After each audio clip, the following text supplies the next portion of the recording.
Dedicated to Eastern and Southern Kentucky, this is WYMT Mountain News at 6. A difficult and emotional day in MAGOFFIN County. That's where officials started their search late last night for Kenneth Howard. The little boy went missing near the Floyd County line. He is only 22 months old. As daylight fades, the search intensifies. The area that crews are searching is heavily wooded, as you can see here from this aerial video from earlier today. The toddler's home is in the back of a holler off Route 7. WYMT's Justin Case is near that scene and joins us now live with an update on the search. Justin?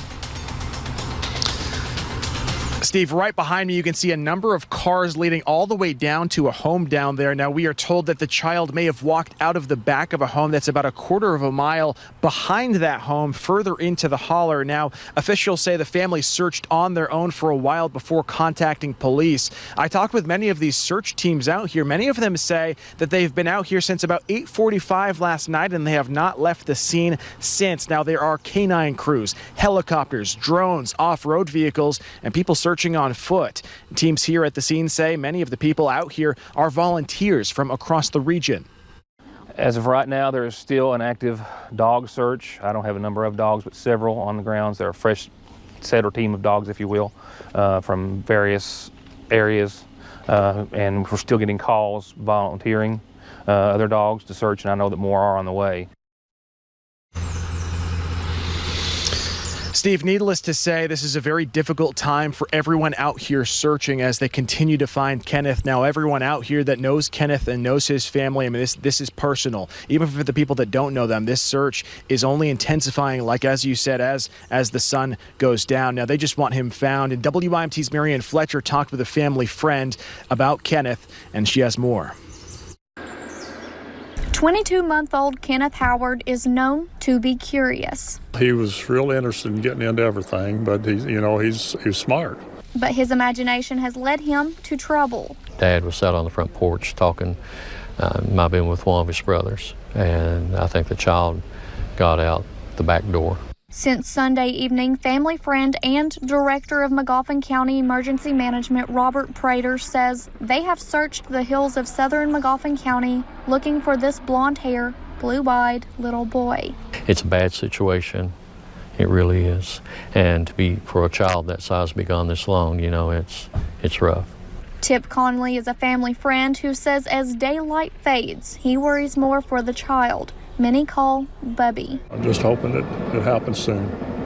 We don't want him to spend another night out there. Prater says it's hard to hold back tears on this heartbreaking scene. Everybody's trying to be optimistic, but they're hoping for the best. Praying someone will find Kenneth Howard soon. We're holding on to hope. You can't give up. In MAGOFFIN County, Marianne Fletcher, WYMT Mountain News. Steve, now, this area that they're searching, it's on this side of the road, and it's a very heavily wooded area. A lot of the people I talked with say they actually go off-roading up there. They go hunting up there. It's an old abandoned strip mine, and they say there isn't a river. There are some small creeks, some small streams, but the thing they worry about the most is there are a lot of steep cliffs, a lot of big drops up there, and that's something search teams are also having to deal with. We are going down a little bit further down to go see if we can talk with the sheriff who is leading this investigation. We're going to try to get an update, and of course, any new information we will get, we'll post that on WYMT.com. We'll have the latest also tonight at 11. Steve? A lot of prayers sent up for that little boy today. Thank you very much, Justin.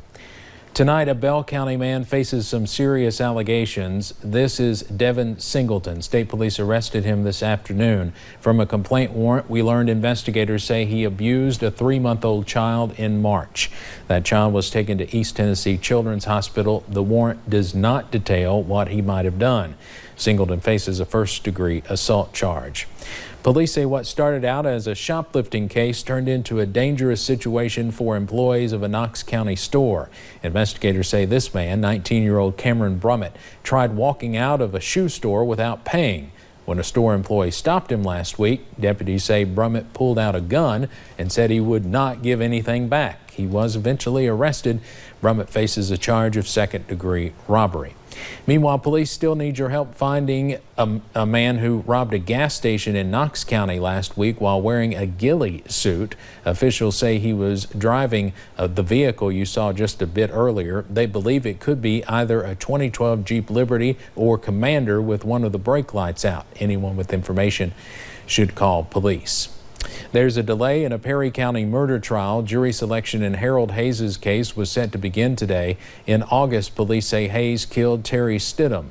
The shooting happened on Elm Shoal Branch in the Combs community. Hayes faces murder and tampering with evidence charges. The trial is rescheduled for June 3rd. A man in Knox County is charged with second-degree rape and sodomy. Police say the woman has a mental disability and was legally blind. Here is 71-year-old Clark Mills. He's in the Knox County Detention Center. WYMT's Connor James is in the newsroom with more on this disturbing case. Connor?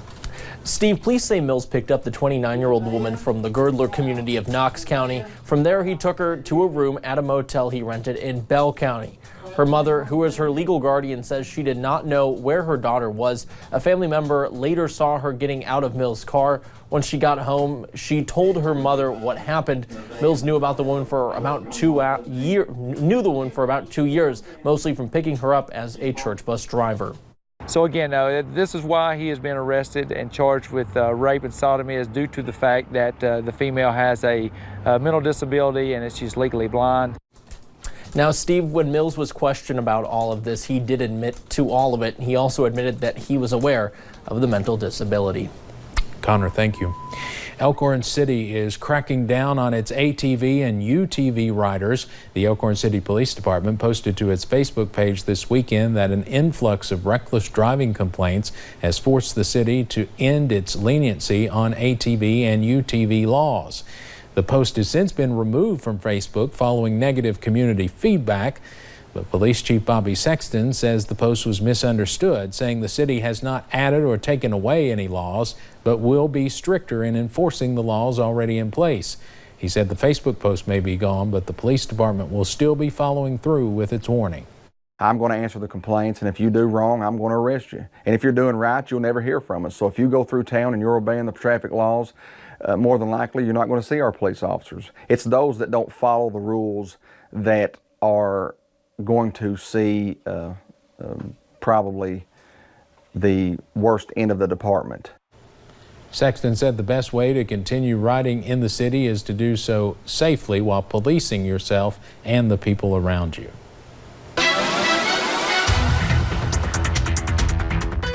Well, we've seen those mostly cloudy skies throughout the day, and those cooler temperatures definitely feeling and looking a lot like a Monday. You'll notice as we take a look at a few of those cameras, the National Weather Service camera in Jackson, where we're seeing those mostly cloudy skies starting to break just a little bit. You can see maybe some sunshine peeking through. And here at the WYMT studio outside our front porch, well, we're dealing with those thick clouds as well. You'll notice satellite and radar, really all of Eastern Kentucky has been dealing with this really all day. A few showers earlier this morning, but we'll see the clouds start to clear out as we head into the overnight hours, and especially as we head into your Tuesday. But those temperatures very chilly outside. You're seeing those low to mid 50s for some spots into the upper 50s down into the Cumberland Valley, a little bit warmer. Good news is we do remain dry as we head into the next couple of days, and really only just a few scattered chances as we head through the rest of the work week. I'll have a look at that full forecast though coming up in just a few short minutes. Steve. All right, thank you, Paige.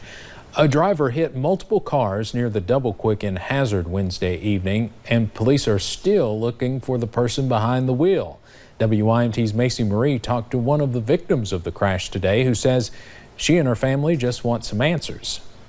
A jolt, the car being pulled backward. It hit so hard and so fast. And then the sound of someone driving off.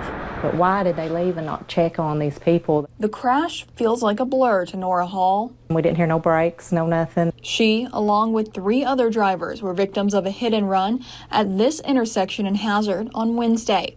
Hall's 2 daughters were in the car with her. I'm so thankful that they are okay, and then when I turned around and seen them looking back at me, I was just so thankful. This is what their car looks like now, the rear end smashed. Her 9-year-old was sitting in the back seat. Miraculously, she come out without a scratch. And though she is grateful, she wonders how the person who hit them did not see her children inside. She cries with every pothole and everything now. Wanting to know why the driver did not stop to check on her and everyone else involved. I know the cops, the police are doing all they can, but I hope that the community will help look for this person, because I'm sure that the other 3 drivers would like some answers too of why this person took off instead of waiting to see if anybody was hurt. Afraid if they are not caught, the person will get behind the wheel again. I don't know how we all walked away. Not wanting any more lives put in danger. In Perry County, Macy Marie, WYMT Mountain News. Hall, along with the other drivers, were able to catch a glimpse of the vehicle that struck them. It's described as a white pickup truck with a black lift gate and toolboxes on the side. It will also have front end damage. Anyone with information is asked to call the Hazard Police Department. A grand jury will determine whether to indict a man in connection with an April deadly crash. Alfred Francis is charged with second-degree manslaughter. Investigators say he drove under the influence in April and slammed into J.D. Hacker's car. Hacker later died at the hospital. State troopers say Francis admitted to doing drugs prior to driving in Clay County. I know most of us didn't get a chance to get out this weekend and to mow the grass. Good news is you're going to have plenty of chances as we head into the work week. Few scattered rain chances could ruin that by the time we get to the end of the work week, and I'll have that look at that full forecast though coming up in just a few short minutes. And after the break, we'll take you to a training session for naloxone that could end up saving lives.